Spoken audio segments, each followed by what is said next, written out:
जी, अस्सलाम वालेकुम। उम्मीद है कि आप तमाम दोस्त खैरियत से होंगे। आज हम बात करने की कोशिश करेंगे स्टॉक मार्केट में लेवल्स इतने इम्पोर्टेंट क्यों होते हैं? और अक्सर औक़ात आप हमारी वीडियो में या दूसरे दोस्तों की जिस वक़्त आप वीडियो देखते हैं, तो बहुत ज़्यादा सपोर्ट एंड रेजिस्टेंस और ट्रेंड की बातें हो रही होती हैं। आखिर ये इतने अहमियत क्यों रखते हैं? देखिए सबसे अहम बात ये है कि जब तक आपको मार्केट के स्टॉक मार्केट के डायनामिक्स का पता नहीं होगा, आप जितना चाहे अच्छा शेयर खरीद लें, शायद आप उससे मुनाफ़ा नहीं हासिल कर सकते। वजह क्या है? वजह ये है कि चूँकि मार्केट के सेंटिमेंट से वाक़फ़ियत नहीं होती और उसकी बिना पर हम एक अच्छा शेयर एक अच्छे रेट पर खरीदते हैं, लेकिन उसके बावजूद भी हम उसको सस्टेन नहीं कर पाते, हम उसको कीप नहीं कर पाते। वजह क्या है? वजह ये है कि जिस वक़्त मार्केट में फ्लक्चुएशन होती है, तो उस वक़्त हमें लगता है कि शायद जो है वो हमारा पैसा जो है वो मार्केट में डूबने लगा है। लेकिन अगर आपको स्टॉक मार्केट के डायनामिक्स की थोड़ी बहुत समझ होगी और यही वजह है कि ख़ास तौर पर मैं अपने चैनल का रेफ़रेंस दूँगा कि हमारे चैनल पर जो सबसे ज़्यादा गुफ्तगू होती है वो मार्केट के सेंटिमेंट पर होती है और जो दीगर जो साइकोलॉजिकल पॉइंट्स हैं मार्केट के हवाले से उस पर हम सबसे ज़्यादा गुफ्तगू करते हैं और शेयर्स के हवाले से कि जी ये शेयर खरीदें और डबल हो जाएगा, ट्रिपल हो जाएगा और आप ये शेयर खरीदें और आप रातों-रात अमीर हो जाएँगे। मेरा नहीं ख्याल कि शायद कभी कोई हो सकता है कि कभी जो है वो जोश में आके कोई वीडियो ऐसी बन गई हो, लेकिन मेरा नहीं ख्याल कि मेरे चैनल पर आपको ये चीज़ें जो हैं वो मिलेंगी। उसकी वजह क्या है? वजह ये है कि जिन दिनों मैंने मार्केट को सीखना शुरू किया था, अभी बहरहाल मैं एक तालिब-इल्म हूँ और सीखने का अमल जारी है और वही थोड़ी बहुत जो इन्फॉर्मेशन है, वो एजुकेशनल पॉइंट ऑफ व्यू से आप दोस्तों के साथ शेयर कर दी जाती है। तो मेरे उस्ताद साहब जो हैं वो शेयर नहीं बताते थे, बल्कि वो अभी तक भी नहीं बताते। अगर किसी जगह फँस जाएँ, तो बेसिकली उनका ये कहना है, वो ये फरमाते हैं कि देखिए आपको मार्केट की समझ होनी चाहिए। और वो उसकी मिसाल ये यूँ देते हैं कि आपको मछली पकड़ने का तरीका आना चाहिए, मछली आप खुद पकड़ लेंगे।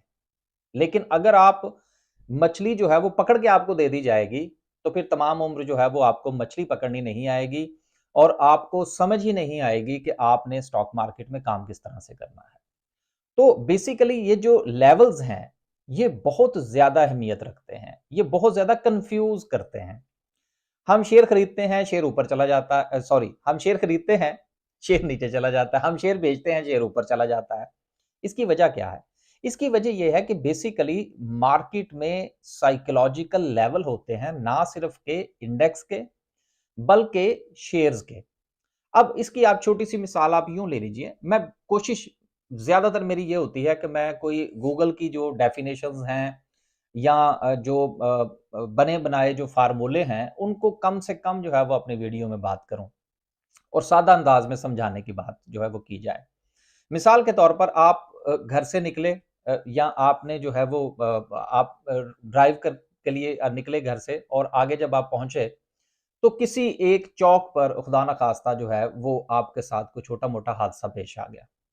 तो ये एक इंसानी नफ्सियात है कि जब आप दोबारा उसी जगह पर पहुँचेंगे, तो आप खुदा न ख़ास्ता वो दोबारा वो वाक़या पेश ना आए लेकिन आप वहाँ पर मुहतात हो जाएँगे।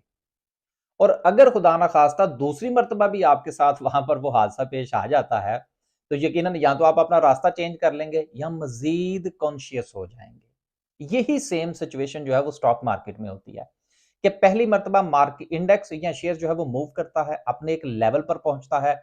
वहाँ पर जो majority of the keeping of the shares जिन लोगों के पास क्वांटिटी है, वो समझते हैं कि प्रॉफिट टेकिंग करनी चाहिए, वो प्रॉफिट टेकिंग करते हैं।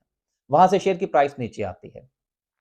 अब जब वो प्राइस नीचे आती है एक सर्टेन लेवल से, तो फिर जब दोबारा शेयर वहां पर पहुंचता है तो वहां पर रेजिस्ट करता है और अगर वहां से एक मर्तबा फिर नीचे आ जाए तो फिर वो एक साइकोलॉजिकल बैरियर बन जाता है। जब वो साइकोलॉजिकल बैरियर बन जाता है तो वो एक रेजिस्टेंस बन जाती है।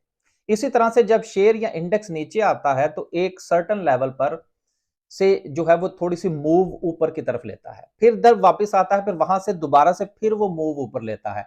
तो जब 2 से 3 बार वो एक लेवल को टेस्ट कर लेता है, चाहे वो अपसाइड का हो या डाउन साइड का हो, तो वो एक साइकोलॉजिकल बैरियर्स बन जाते हैं।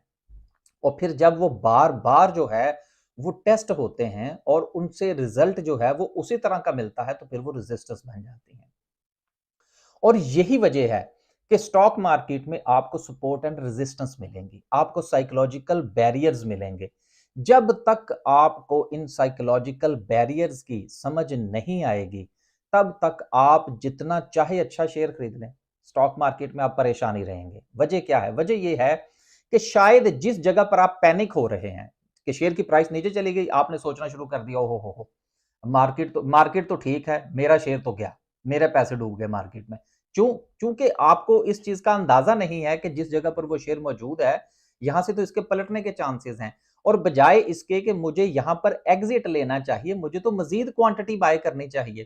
तो चूंकि लेवल्स की अवेयरनेस नहीं होती, सपोर्ट एंड रेजिस्टेंस की अवेयरनेस नहीं होती, मार्केट के डायनामिक्स के साथ आप पूरी तरह से जो है वो आगाह नहीं होते, तो नुकसान क्या होता है कि आप एक ऐसी जगह पर शेयर बेच बैठते हैं कि जहां से उस शेयर के या ओवरऑल मार्केट का जो इंडेक्स है उसके रिवर्सल के चांसेस बन रहे होते हैं। और इसके बरक्स और इसके बिल्कुल मुखालिफ आप एक ऐसी जगह पर शेयर खरीद लेते हैं जहां से उसके नीचे आने के चांसेस होते हैं। तो कोशिश आप ये कर कीजिए कि जितने भी सपोर्ट एंड रेजिस्टेंस और मार्केट साइकोलॉजी के हवाले से अपने आप को आप वेल अवेयर कर सकते हैं, इसको आप जरूर कीजिए। और शेयर्स के पीछे भागना जो है ये कोशिश करें कि आप छोड़ दें, क्योंकि फर्ज कीजिए एक बहुत अच्छी कंपनी है, आप वो किसी की भी मिसाल ले लें, ओजीडीसी की ले लें, माड़ी पेट्रोलियम की ले लें, आप मिजान बैंक की ले लें, बहुत सारी और कंपनीज के नाम लिए जा सकते हैं, यूबीएल की ले लें, बहुत अच्छे शेयर्स हैं, बड़ा अच्छा डिविडेंड पे करते हैं।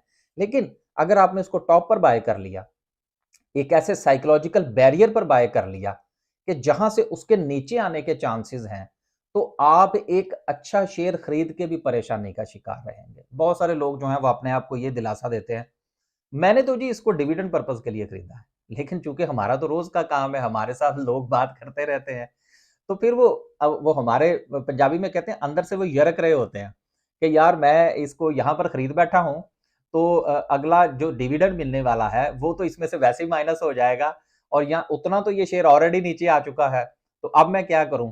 अब मैं क्या इसमें और पैसे डालूं या अगले डिविडेंड का जो है वो इंतजार करूं? क्यों ना ऐसा हो कि आप इन साइकोलॉजिकल बैरियर्स और इन जोन्स को मद्देनजर रखते हुए बाइंग और सेलिंग करें, चाहे आप इन्वेस्टमेंट पॉइंट ऑफ व्यू से ही क्यों ना करें। ताकि मकसद क्या है? मकसद तो स्टॉक मार्केट में आने का ये है कि अपनी प्रॉफिटेबिलिटी को बढ़ाया जाए। हमारी साइकोलॉजी ये थोड़ी है कि अच्छा जी चलें जी, ये मैंने शेयर खरीद लिया, ये अगले 5 साल में मेरे पैसे जो है वो पूरे कर देगा। 5 साल में अगर 2 से 3 मर्तबा उस शेयर के अंदर फ्लक्चुएशन होगी, जो कि हमने देखा है, हमारा रोज का काम है, लोग अपना पोर्टफोलियो हमारे साथ डिस्कस करते हैं, तो उसमें ये बता रहे होते हैं कि जी ये शेयर मैंने तो जी यहाँ पे आके फिर डर के मैंने बेच दिया, हालांकि वो शेयर वहां पर खरीदने वाला था, और उन्होंने इतना अरसा उस शेयर को कीप किया, 2 साल 1.5 साल जो भी हालात थे, मार्केट के ऊपर थोड़ा सा बुरा वक्त आया और उन्होंने उसी जगह पर बेच दिया जहां से उन्होंने खरीदा था। तो क्या हाथ आया? कुछ भी हाथ नहीं आया। तो आज की ये छोटी सी जो गुफ्तगू थी, इससे आपसे गुजारिश ये है कि मार्केट के जो लेवल्स हैं उनको अंडरस्टैंड करने की कोशिश करें, उनकी अहमियत को समझिए। जो भी चीज किसी भी टाइप ऑफ बिजनेस के अंदर इंट्रोड्यूस करवाई जाती है, वो यकीनन यूजलेस नहीं होती।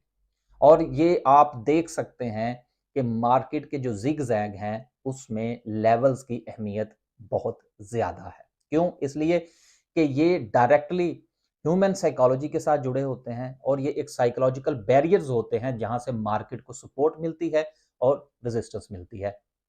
फीडबैक दीजिएगा, इंशाल्लाह कोशिश करेंगे कि इस तरह की मजीद जो गुफ्तगू है वो आपके साथ जारी रहे। अल्लाह हाफिज।